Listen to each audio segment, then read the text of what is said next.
नमस्कार दोस्तों, एक बार फिर से आपका स्वागत और अभिनंदन करता हूं संतोष बिश्नोई ऑफिशियल यूट्यूब चैनल पर। आज थोड़ा लेट हूं, उसके पीछे भी एक छोटा सा कारण था। एक बार फिर से स्वागत, आपका अभिनंदन जोरदार कर ही रहा हूं। प्लीज कमेंट्स जरूर करें, अपना नाम जरूर लिखें।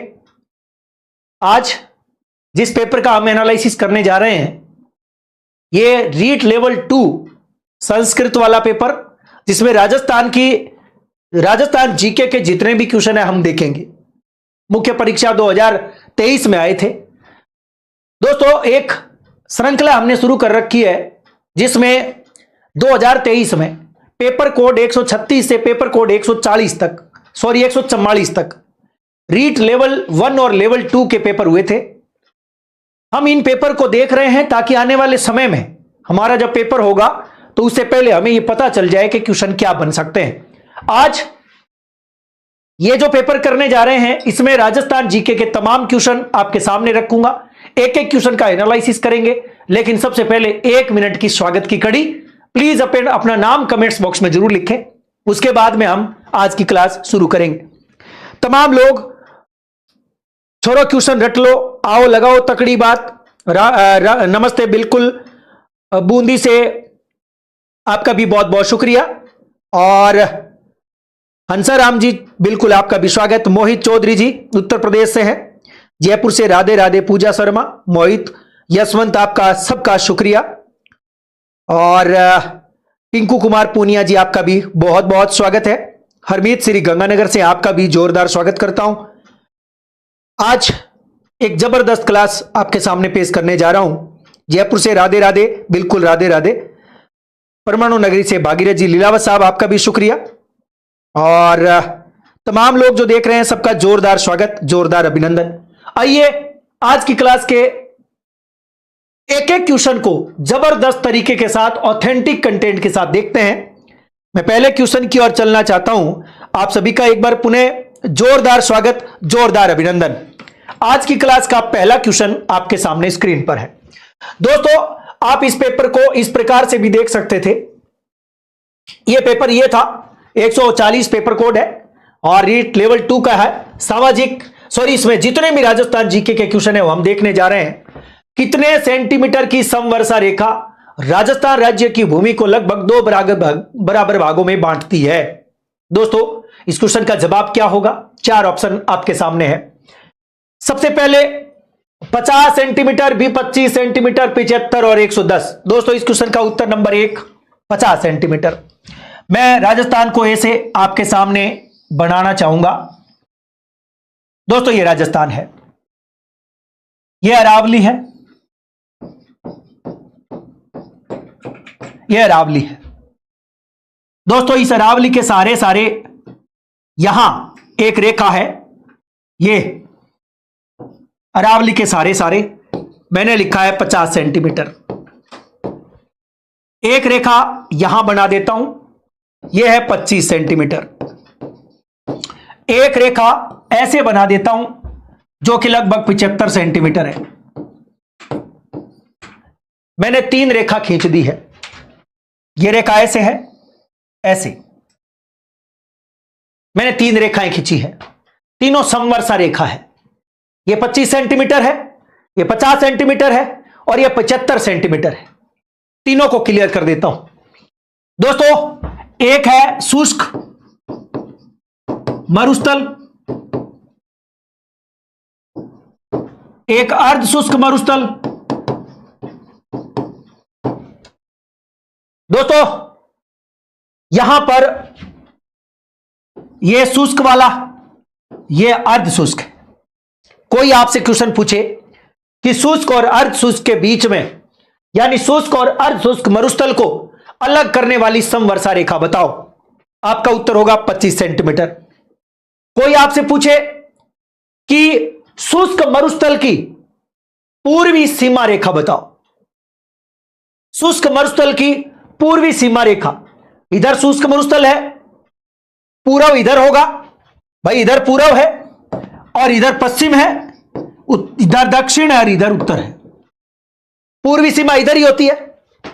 शुष्क मरुस्थल की पूर्वी सीमा यह रही 25 सेंटीमीटर। अर्ध शुष्क की पूर्वी सीमा पूछे तो यह रही 50 सेंटीमीटर। राजस्थान को 2 बराबर भागों में बांटती है 50 सेंटीमीटर। अरावली के ठीक पिछवाड़े में, अरावली के ठीक पश्चिम की ओर कौन सी समवर्षा रेखा है? 50 सेंटीमीटर। उत्तरी पूर्वी मैदानी प्रदेश को हाड़ौती भूभाग से अलग करती है 75 सेंटीमीटर। उत्तरी पूर्वी मैदानी प्रदेश को हाड़ौती से अलग करती है 75 सेंटीमीटर। तीनों रट लेना, वेरी इंपॉर्टेंट। एक चीज ऐसा भी आ सकता है क्वेश्चन, शुष्क और अर्धशुष्क को यदि कंबाइंड पूछ लें, दोनों को कंबाइंड करके पश्चिमी मरुस्थल आ सकता है। पश्चिमी मरुस्थल, पश्चिमी मरुस्थल की पूर्वी सीमा बताओ। दोनों को कंबाइंड करके पूछ ले भाई, अर्धशुष्क पूछे शुष्क पूछे तो आप बता देंगे, लेकिन दोनों की कंबाइंड यानी पश्चिमी मरुस्थल की पूर्वी सीमा पूछ ले तो 50 सेंटीमीटर। वेरी इंपॉर्टेंट क्वेश्चन है, छोरो रट लेना। मैंने 3-4 रेखाएं बताई हैं, क्वेश्चन ऐसे ही घूम फिर करके आ जाता है। हमारे इस क्वेश्चन का उत्तर नंबर 1। अगले ने पूछा है राजस्थान राज्य की भूमि 2 बराबर भागों में बांटती है। पहला क्वेश्चन कंप्लीट हो गया। अगला क्वेश्चन है अकाल की तीव्रता किस जिले में सर्वाधिक है? The highest intensity of famine occurs, यानी अकाल जो है उसकी तीव्रता बतानी है। दोस्तों, एक होती है तीव्रता, एक होती है तीव्रता, एक होती है आवृत्ति। ओके, यानी तीव्रता का मतलब इंटेंसिटी, आवृत्ति का मतलब फ्रीक्वेंसी।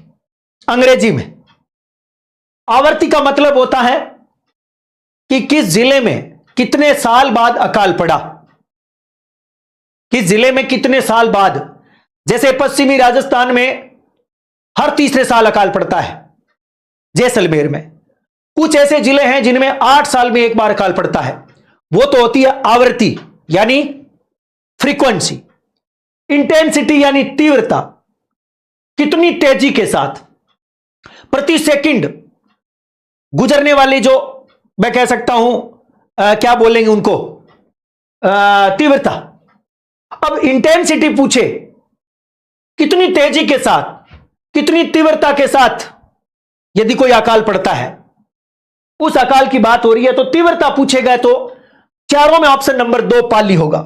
अब इसका हम ऐसे करेंगे जैसे एक पॉइंट से, एक स्थान विशेष से गुजरने वाली तरंगों की जो वेव्स होती है उनकी संख्या। अब देखो, तीव्रता की बात हो रही थी, 2 नंबर उत्तर पाली है। आप इसको ऐसे देखेंगे,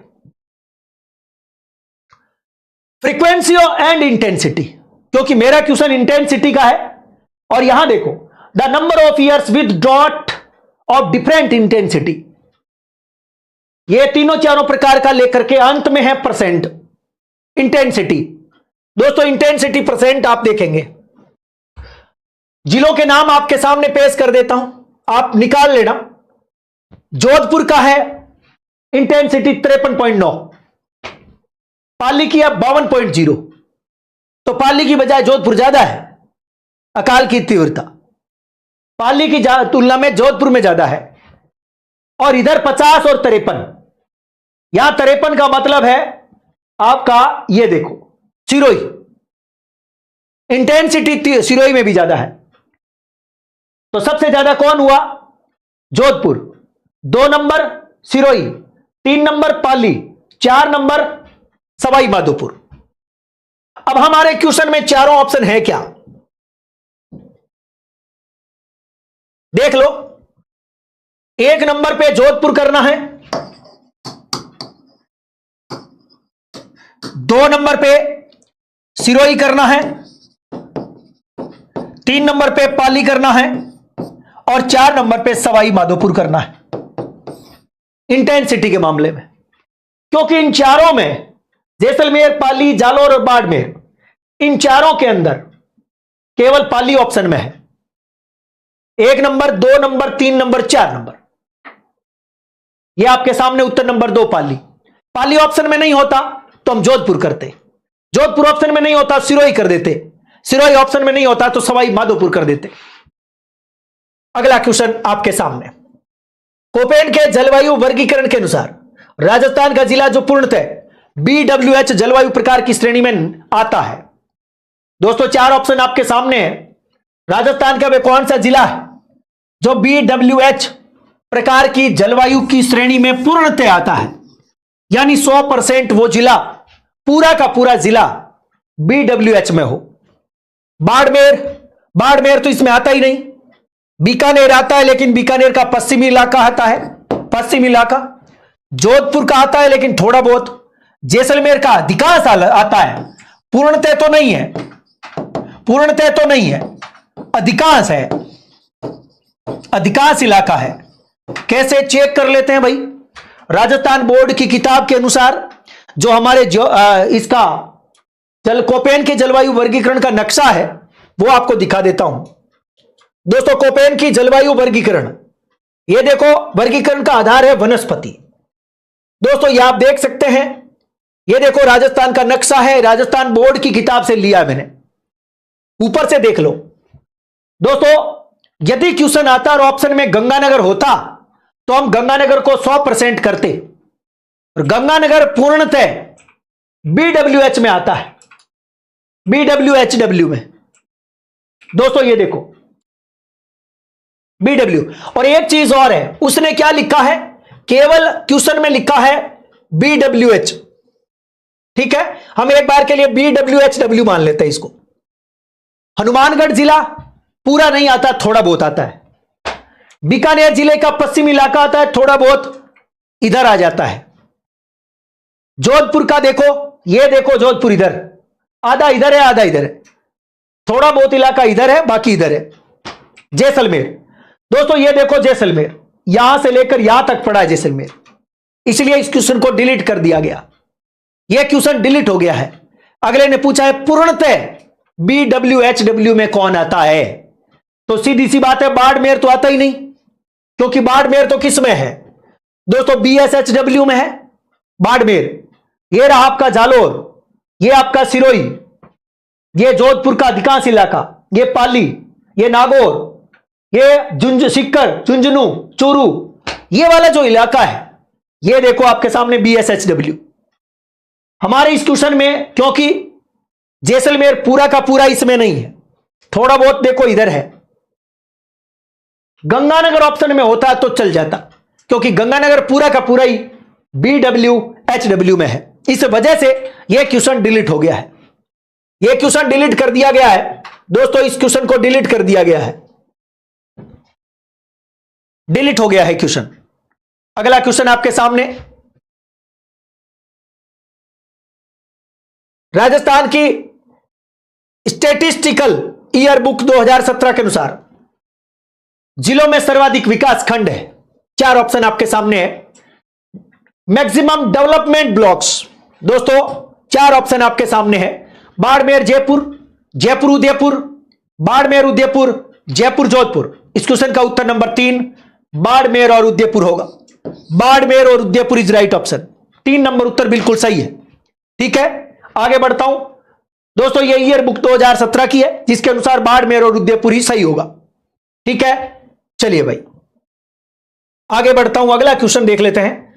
राजस्थान में दक्षिणी पश्चिमी मानसून ऋतु की अवधि कौन सी है? दक्षिणी पश्चिमी मानसून ऋतु की अवधि, दोस्तों दक्षिणी पश्चिमी मानसून आपको पता ही है कि राजस्थान में आने की जो तिथि है वो 15 जून है, और दक्षिणी पश्चिमी मानसून राजस्थान में 15 जून के आसपास आता है, कभी कभार जल्दी आ जाता है। मई, सितंबर, जून से अक्टूबर। दोस्तों इसका उत्तर नंबर 2 होगा, जून से अक्टूबर। नहीं, जून से सितंबर होगा, क्योंकि अक्टूबर और नवंबर तो प्रत्यावर्तन है, प्रत्यावर्तन है। दोस्तों मानसून आने की अवधि पूछी होगी इसने, मानसून अवधि जून से लेकर सितंबर तक है। ठीक है, जून से सितंबर है। अब एक चीज और है कि ये तो है मानसून आने की अवधि और मानसून बने रहने की अवधि, लेकिन प्रत्यावर्तन पूछे, प्रत्यावर्तन का मतलब होता है लौटना। मानसून लौटने की अवधि है वो है आपकी अक्टूबर नवंबर, अक्टूबर नवंबर।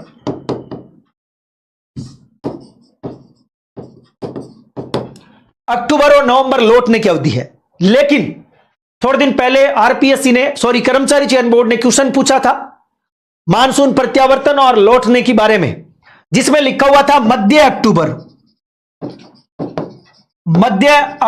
से नहीं, अक्टूबर से मध्य दिसंबर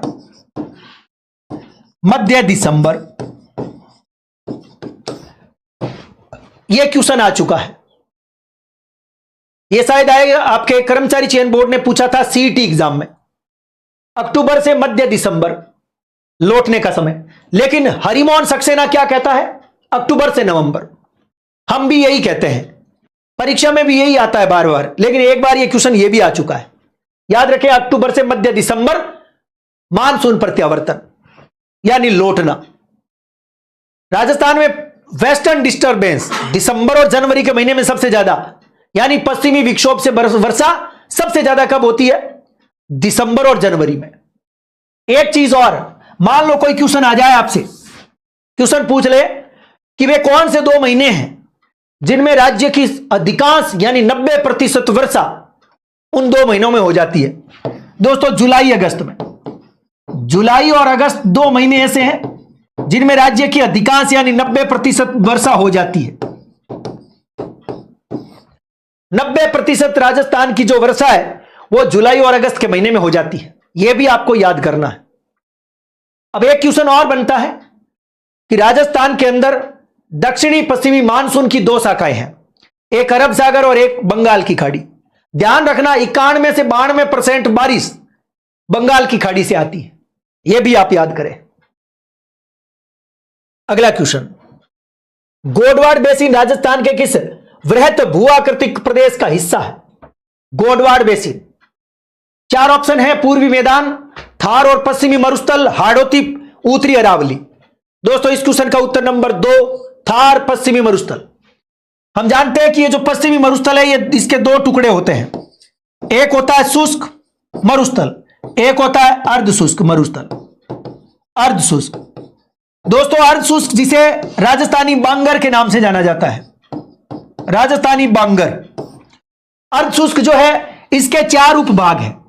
नंबर 1, गग्गर का उच्च मैदान या गग्गर नदी है उससे संबंधित गग्गर का मैदान। नंबर बी या 2 नंबर, शेखावाटी का आंतरिक प्रदेश, शेखावाटी का आंतरिक प्रदेश आता है। नंबर 3, नागौरी उच्च भूमि आती है, नागौरी उच्च भूमि। और नंबर 4 डी, गोडवाड़ प्रदेश, गोडवाड़ प्रदेश या लूनी बेसिन, लूनी बेसिन। ये 4 इसके उपखंड। दोस्तों, क्योंकि क्वेश्चन पूछा गया है गोडवाड़ या गोडवाड़ बेसिन का, यानी इसका 4 नंबर का, तो मैं इसी को ले लेता हूं।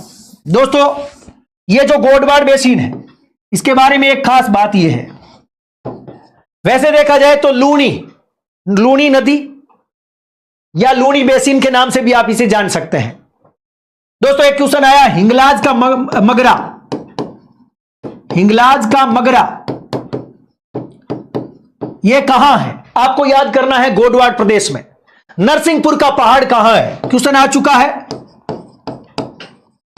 नरसिंहपुर का पहाड़ कहां है? यह भी आपके गोडवाड़ या लूनी बेसिन में, लूनी बेसिन में गोडवाड़ प्रदेश में है।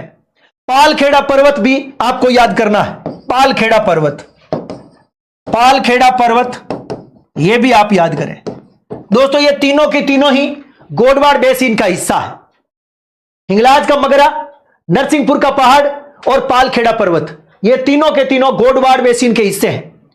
दोस्तों, इसमें खास तौर से गोडवाड़ बेसिन की कुछ चीजें और, सिवाना की पहाड़ी, छप्पन की पहाड़ी, वो भी इसका हिस्सा है। मैं लिखना चाहूंगा, सिवाना अर्थात बाड़मेर की सिवाना की पहाड़ी, नाकोड़ा पर्वत, नाकोड़ा पर्वत। दोस्तों, यह भी किसका हिस्सा है? गोडवाड़ प्रदेश का हिस्सा है।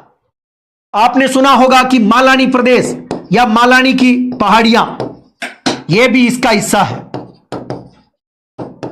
मैं तमाम चीजें लिख सकता हूं, हिंगलाज का मगरा, नरसिंहपुर का पहाड़, पालखेड़ा पर्वत, सिवाना, नाकोड़ा पर्वत, मालानी की पहाड़ियां, वेरी इंपॉर्टेंट है। ये तमाम के तमाम गोडवाड़ बेसिन का हिस्सा है, वेरी इंपॉर्टेंट। क्वेश्चन पूछा गया है वन विभाग राजस्थान सरकार द्वारा जारी प्रशासनिक प्रतिवेदन 2021-22 के अनुसार राज्य में वह जिला जहां वनों का प्रतिशत क्षेत्र न्यूनतम संबंधित जिले के कुल भौगोलिक क्षेत्रफल का प्रतिशत है। दोस्तों 4 ऑप्शन आपके सामने है। परसेंटेज पूछा है अगले ने, percentage of the total geographical area. दोस्तों 4 ऑप्शन आपके सामने है वन विभाग की वार्षिक प्रतिवेदन के अनुसार। चूरू जिला, नागौर जिला, जैसलमेर और जोधपुर। वनों का प्रतिशत क्षेत्रफल न्यूनतम है। कोई बात नहीं, अभी अपन निकाल देते हैं। दोस्तों ये क्वेश्चन थोड़ा सा आप मेरी मदद करेंगे, मुझे भरोसा है इस क्वेश्चन में आप मेरी मदद इस प्रकार से करेंगे, परसेंटेज निकालने में मदद करेंगे। किसमें निकालने में मदद करेंगे? परसेंटेज। ओके, रेडी हो दोस्तों? परसेंटेज निकालने में आप मेरी मदद कैसे करेंगे बता देता हूं। वैसे इस क्वेश्चन का उत्तर क्या होगा? यह क्वेश्चन जो है इसका उत्तर है 17 नंबर क्वेश्चन है, लेकिन मैं इस क्वेश्चन में आपको वार्षिक रिपोर्ट जो इसने लिखी है 2021-22 में इसको बदलना चाहता हूं। मैं इसके स्थान पर आपको 2024-25 दिखाना चाहता हूं। दोस्तों 2024-25 मैं क्या दिखाऊंगा? 2024-25। चलिए कोई बात नहीं, चेक कर लेते हैं। 2020-21 के स्थान पर हम करेंगे 2024-25 की वार्षिक रिपोर्ट, वार्षिक प्रतिवेदन, वार्षिक प्रतिवेदन करेंगे। ओके, हम चर्चा में लेंगे इसको इसके स्थान पर, लेकिन पहले मैं उसका उत्तर बता देता हूं। इस क्वेश्चन का उत्तर क्या होगा? चूरू, नागौर, जैसलमेर, जोधपुर। उत्तर नंबर 4 जोधपुर होगा। अगले ने क्या पूछा है? वनों का प्रतिशत पूछा है, भौगोलिक प्रदेश का, भौगोलिक क्षेत्रफल का। ओके, अब मेरे हाथ में वार्षिक प्रतिवेदन 2024-25 है। मैं यह चीज आपके साथ साझा कर देता हूं। दोस्तों 2024-25 के अनुसार मैं बताऊंगा आपको फॉरेस्ट कवर, यानी Rajasthan state forest land area. Okay, और आप उसमें से प्रतिशत भी निकाल सकते हैं। ओके, चलो निकाल लेना। राजस्थान के अंदर यह क्या पूछ रहा है? फॉरेस्ट एरिया, सबसे ज्यादा फॉरेस्ट एरिया। अब इसने भौगोलिक, भाई वैसे आज की तारीख में भी यदि हम बात करें 2024-25 की, तो सबसे कम वनों का प्रतिशत टोटल भौगोलिक प्रदेश का आज भी जोधपुर है। लेकिन एरिया की बात करें, केवल एरिया, परसेंटेज की बात नहीं करनी है, तब टोटल एरिया है आपका सबसे कम चूरू का। मैं लिखना चाहूंगा, यदि हम इसकी टोटल एरिया की बात करें, टोटल लैंड एरिया 79.92 वर्ग किलोमीटर है। अब इसके भौगोलिक क्षेत्रफल के अनुसार निकाल सकते हैं परसेंटेज। दूसरा सबसे कम है जोधपुर 246.95 वर्ग किलोमीटर, और इसके भौगोलिक प्रदेश को नीचे रख करके आप निकाल सकते हैं परसेंटेज। 242 है नागौर, 242.40 वर्ग किलोमीटर नागौर है, वर्ग किमी नागौर है। यह वार्षिक प्रतिवेदन के अनुसार है। जबकि इंडियन फॉरेस्ट रिपोर्ट के अनुसार वन क्षेत्र सबसे कम चूरू का, 2 नंबर हनुमानगढ़ का, 3 नंबर जोधपुर का, और वन प्रतिशत सबसे कम चूरू का, जोधपुर का 2 नंबर, 3 नंबर बीकानेर का है। यह तो है इंडियन फॉरेस्ट रिपोर्ट के अनुसार।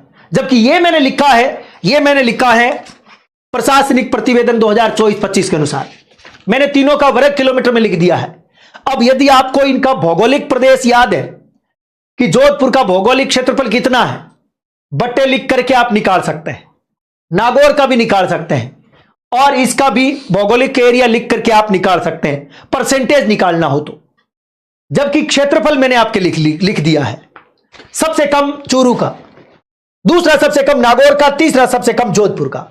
लेकिन जब परसेंटेज निकालोगे तो सबसे कम परसेंटेज जोधपुर का निकलेगा, वार्षिक रिपोर्ट 2024-25 के अनुसार भी। वेरी इंपॉर्टेंट है। अगले क्वेश्चन की ओर चलते हैं। अगला क्वेश्चन आपके सामने, अरावली श्रेणी में निम्न में से कौन सी सर्वोच्च चोटी है? थेर, तारागढ़, अचलगढ़, रघुनाथगढ़। दोस्तों ये कह रहा है अरावली श्रेणी में सबसे ऊंची चोटी है शेर, 1597 मीटर, 873 मीटर। अचलगढ़ पूछ लिया अगले ने। दोस्तों एक है अचलगढ़, ये 1360 कर दूं या सॉरी 1380, माफी चाहूंगा 1380। रघुनाथगढ़ 1055। अगले ने क्या पूछा है? सर्वोच्च पूछा है। उत्तर नंबर 1 शेर इज राइट ऑप्शन। शेर आप अपने आप ऊपर हो जाएगा।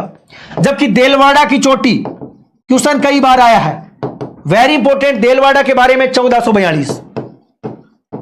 जबकि जरगा कितनी है? 1431 है कि 41 है? बताओ भाई, जरगा 1431 है कि 1441? कौन बताएगा? 1431 ही कर दें क्या? चलो भाई, यह क्वेश्चन आपका पूरा हो गया। 2011 की जनगणना के अनुसार कौन सा जिला द्वितीय सर्वाधिक शहरिया जनजाति वाला है?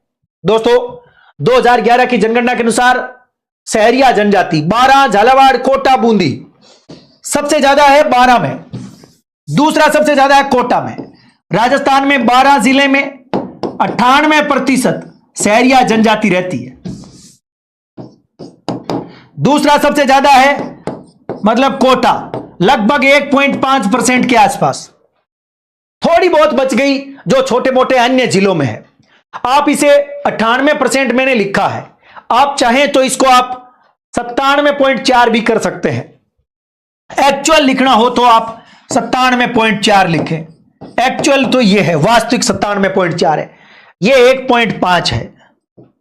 राजस्थान में सबसे ज्यादा शहरिया जनजाति 12 जिले के किशनगंज और शाहबाद तहसील में 97.4%, लगभग 1.5% कोटा में, बाकी लगभग 1% बच गया, वो आपका मिल जाएगा। कहां पर क्या बच गया? थोड़ा बहुत ही बच गया, 5,9.01, वो कहीं और होगी। तो हमारे इस क्वेश्चन का उत्तर number C, Kota is right option. जबकि डूंगरपुर जिले के सिमलवाड़ा में डामोर जनजाति 98% है। यानी राजस्थान की 98% डामोर जनजाति सिमलवाड़ा में रहती है, डूंगरपुर के सिमलवाड़ा तहसील में। अगला क्वेश्चन आपके सामने, बाड़मेर सांचौर बेसिन में कौन सा पेट्रोलियम उत्पादन केंद्र स्थित नहीं है? दोस्तों 4 ऑप्शन है। बाड़मेर सांचौर बेसिन में कौन सा पेट्रोलियम उत्पादन केंद्र स्थित नहीं है? शक्ति, कामेश्वरी, तुक्काराम, सादेवाला। दोस्तों सादेवाला जैसलमेर बेसिन में है, जैसलमेर बेसिन में है। हम जानते हैं कि राजस्थान में 4 पेट्रोलियम बेसिन है। 4 कितने बेसिन है? 4। एक का नाम है बाड़मेर सांचौर बेसिन, जिसमें शक्ति, कामेश्वरी, तुक्काराम, यानी भाग्यम, मंगला, भाग्यम, ऐश्वर्या, शक्ति, वागेश्वरी, सरस्वती, कामेश्वरी, तुक्काराम, विजया, ये तमाम क्या है? पेट्रोलियम के खनन क्षेत्र है या तेल के कुएं है। जबकि सादेवाला जैसलमेर बेसिन में स्थित है।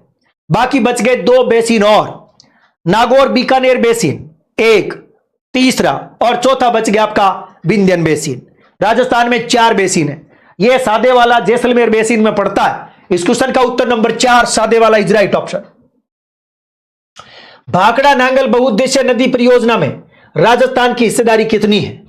दोस्तों भारत की सबसे बड़ी बहुउद्देशीय नदी घाटी परियोजना है भाखड़ा नांगल परियोजना, जिसमें राजस्थान का हिस्सा 15.2, 17.5, 22.2, उत्तर नंबर 1 15.2% है।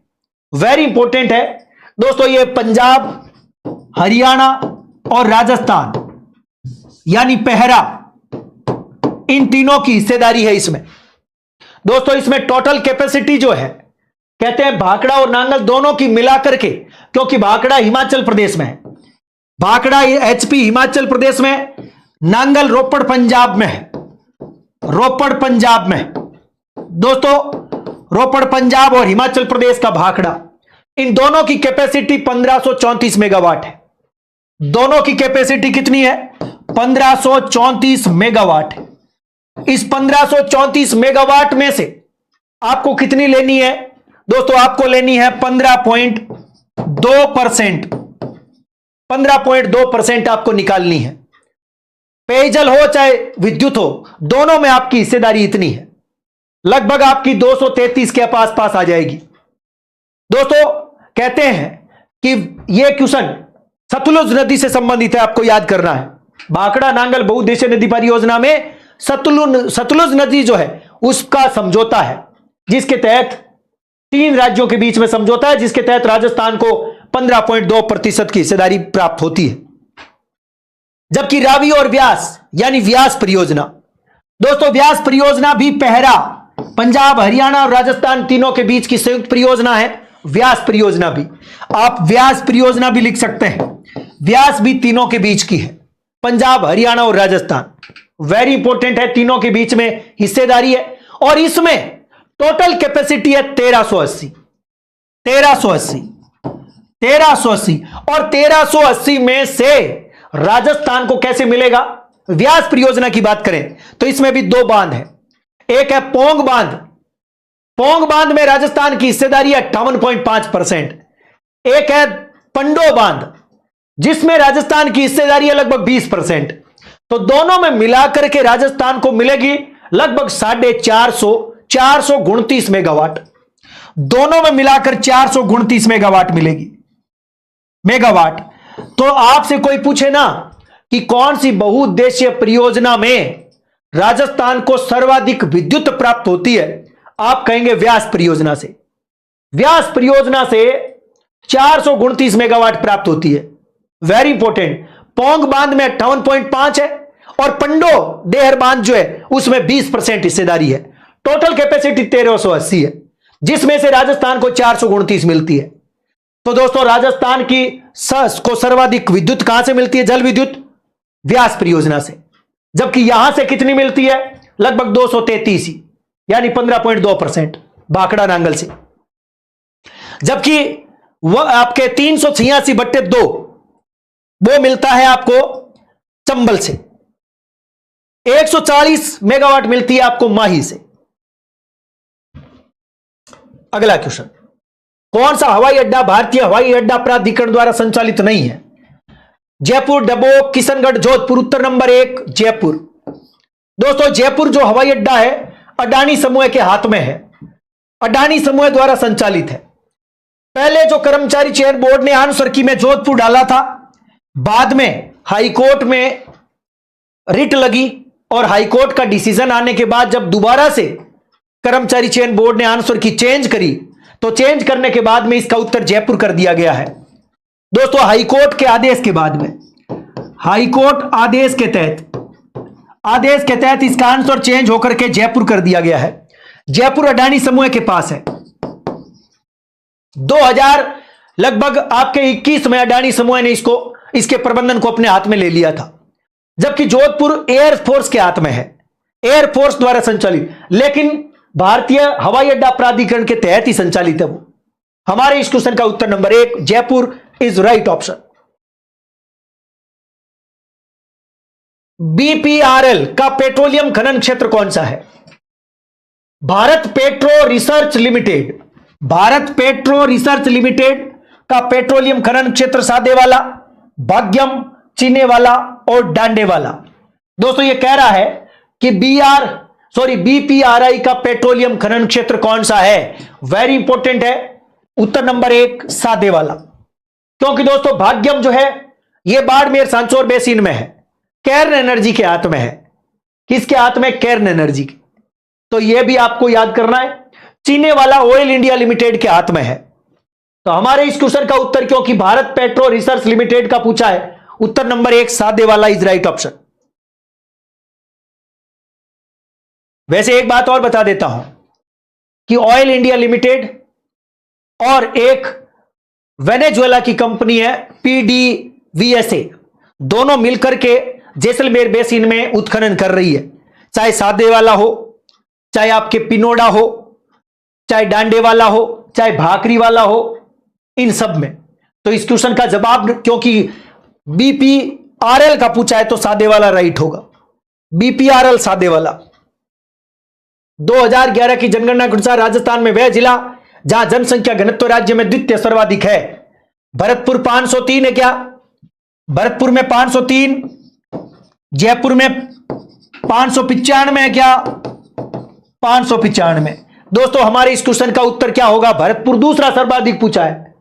हम जानते हैं कि जयपुर में 595, भरतपुर में 530, दौसा में 476, ये पड़ा दौसा 476 है, और दौसा के बाद में अलवर होगा 438। 438, 400 से ज्यादा 4 जिले, 400 से ज्यादा 4 जिले, यानी अलवर 438, दौसा 476, भरतपुर 503 और जयपुर 595। 400 से ज्यादा 4 जिले, 500 से ज्यादा 2 जिले। प्रसिद्ध पर्यटन स्थल जसवंतथड़ा कहां पर स्थित है? कोटा में, जोधपुर में, पाली में और जयपुर में, सॉरी उदयपुर में। हमारे इस क्वेश्चन का उत्तर नंबर 2 जोधपुर। दोस्तों जसवंतथड़ा कहते हैं कि जोधपुर के महाराजा जसवंत सिंह की याद में उनके पुत्र सरदार सिंह ने बनवाया था।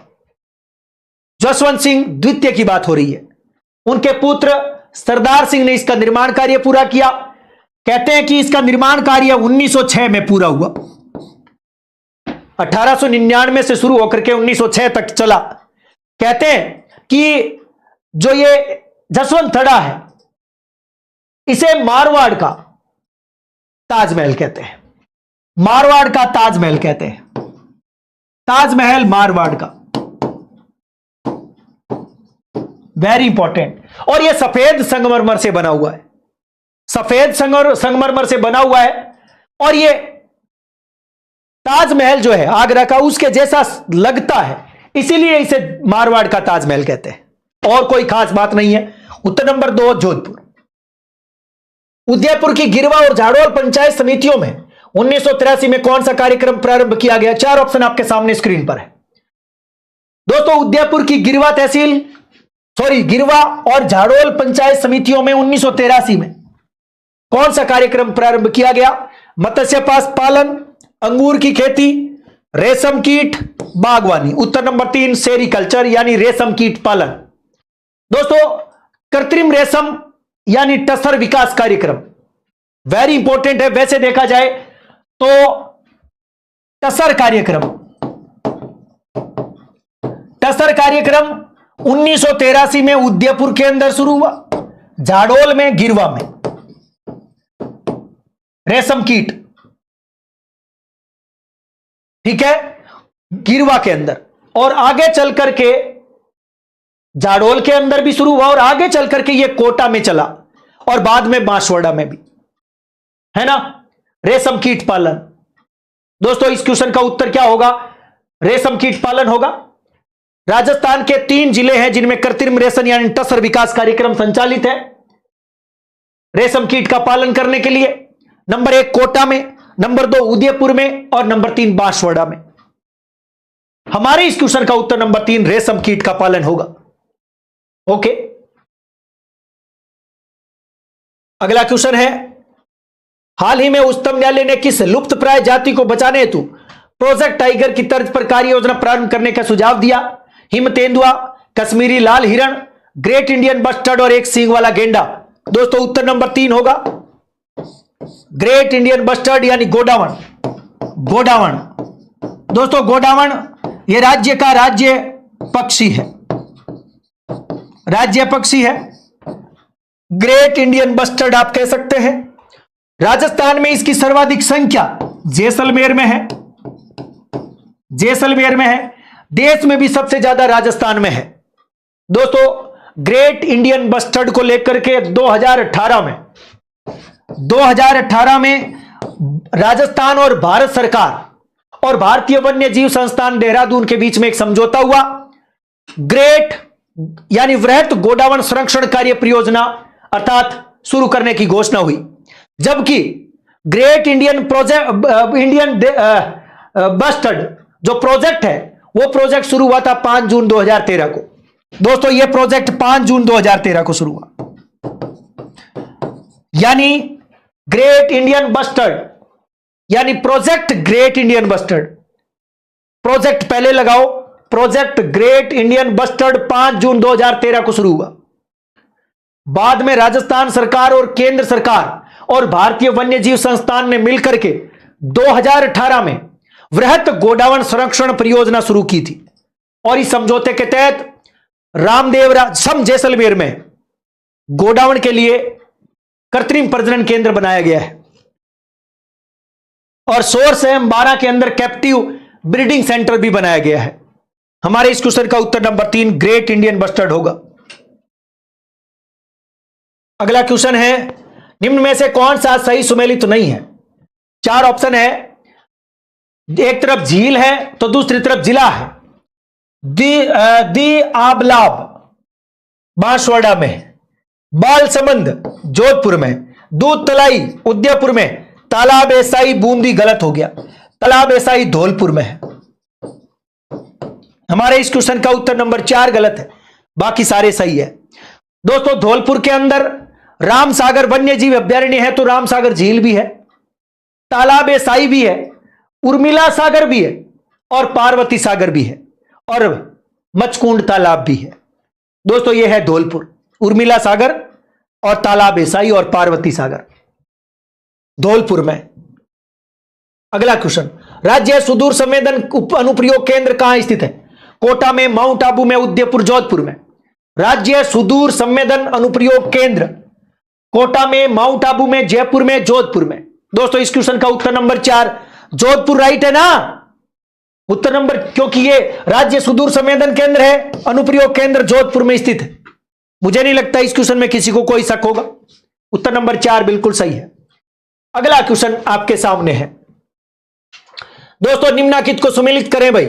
शुष्क वन अनुसंधान संस्थान, यानी दोस्तों इसका नाम है शुष्क वन अनुसंधान संस्थान है आफरी, एरिड फॉरेस्ट रिसर्च इंस्टीट्यूट आफरी। दोस्तों आफरी पड़ता है जोधपुर में, ताजरी रापरी दोनों ही जोधपुर में है। केंद्रीय शुष्क बागवानी संस्थान बीकानेर में, मक्का अनुसंधान संस्थान बांसवाड़ा में और केंद्रीय भेड़ और ऊन अनुसंधान संस्थान अविकानगर टोंक में है। केंद्रीय भेड़ प्रजनन अनुसंधान केंद्र अविकानगर में, राष्ट्रीय घोड़ा अनुसंधान उपकेंद्र बीकानेर में, केंद्रीय भेड़ और ऊन हो गया मक्का अनुसंधान केंद्र बांसवाड़ा में और मक्के के लिए बजट 2025-26 में सेंटर ऑफ एक्सीलेंस फॉर मक्का बांसवाड़ा में बनेगा।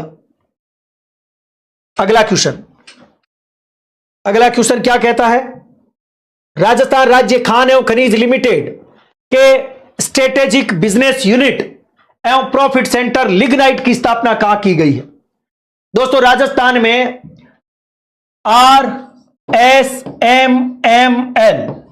यानी Rajasthan state mines and mineral limited, इसके तहत दोस्तों स्ट्रेटेजिक बिजनेस यूनिट बनाई गई है अलग अलग आपके खनिजों की। लिग्नाइट की पूछे तो लिग्नाइट की तो है जयपुर में, वेरी इंपॉर्टेंट है दोस्तों। Strategic business unit for profit centre कहां है? रॉक फॉस्फेट के लिए। कोई आपसे पूछे ये सेम का सेम प्रॉफिट सेंटर कहां है? रॉक फॉस्फेट का। रॉक फॉस्फेट का पूछे तो क्या बताएंगे? दोस्तों झामर कोटड़ा में है, झामर कोटड़ा में है इसका मुख्यालय रॉक फॉस्फेट के लिए। और यदि आपसे पूछे प्रॉफिट सेंटर लिग्नाइट कहां है तो आप बताएंगे Jaipur. Profit centre for rock phosphate Jhamar Kotra. और यदि कोई आपसे पूछे जिप्सम का पूछ ले, जिप्सम का पूछ ले तो वैसे तो बीकानेर होना चाहिए, सीधी सी बात है, जिप्सम बीकानेर। जिप्सम कहां पर? बीकानेर। लाइमस्टोन पूछे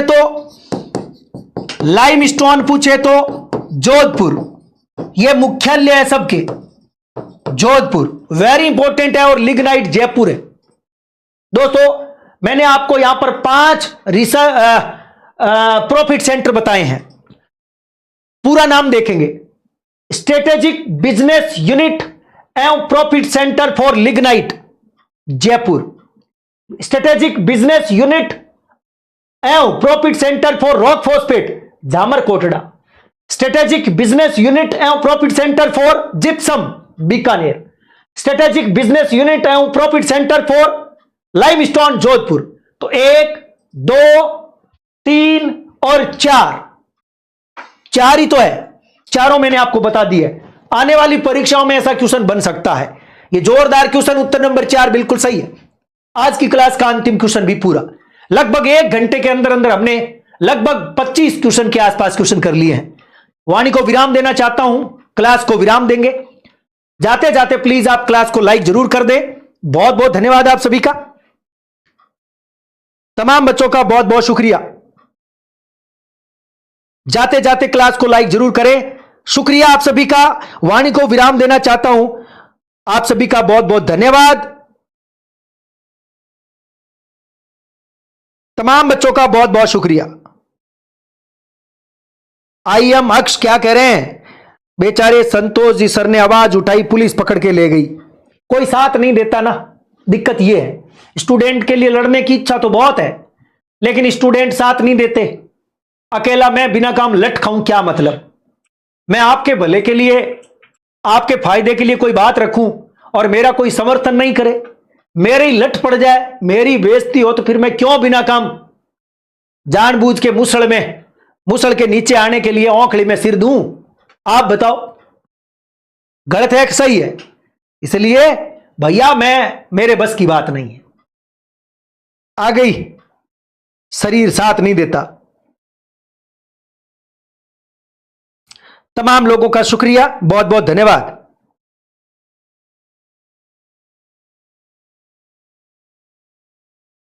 बस एक ही बात बोलते हैं, गुरुजी आप संघर्ष करो, हम आपके साथ हैं, और पीठ पीछे गालियां क्या? ठीक है ना, अब क्या बार आया ना ऊंट पहाड़ के नीचे, ऐसे बोलते हैं। तो फिर मैं ऐसा काम करूं ही क्यों भी जिसे मुझे नुकसान उठाना पड़े, है ना?